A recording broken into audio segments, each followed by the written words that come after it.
ভারত ও পাকিস্তানের মধ্যে উত্তেজনা বৃদ্ধির পর বলা হয়েছিল যে লাহোর ১৯৪৭ ছবিটি মুক্তির তারিখ স্থগিত রাখা হয়েছে। তবে এখন সানি দেওয়ালের ছবি নিয়ে একটি বড় বিজ্ঞপ্তি দিয়েছেন চলচ্চিত্র প্রযোজক আমির খান।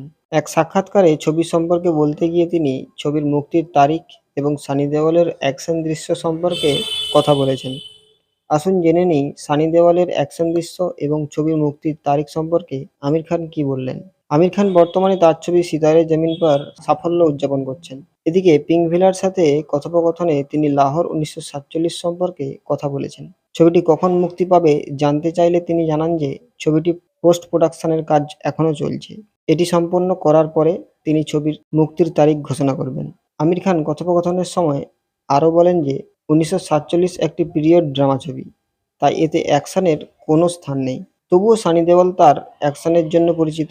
ছবিতে তাকে একটি দুর্দান্ত অ্যাকশন দৃশ্যে দেখতে পাবেন, যেখানে সানি দেওয়ালকে তার পুরনো শত্রুদের পরাজিত করতে দেখা যাবে।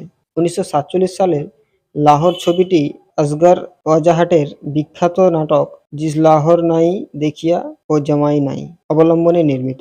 ছবিতে ভারত ও পাকিস্তানের বিভক্তির গল্প দেখানো হয়েছে। গল্পটি লখনউয়ের একটি পরিবারের যা দেশভাগের সময় লাহোরে বসতি স্থাপন করে। আমির খানের মতে ছবিটির গল্প আবেগপূর্ণ এবং দর্শকেরা এতে সানি দেওয়ালের একটি অ্যাকশন দৃশ্য দেখতে পাবেন।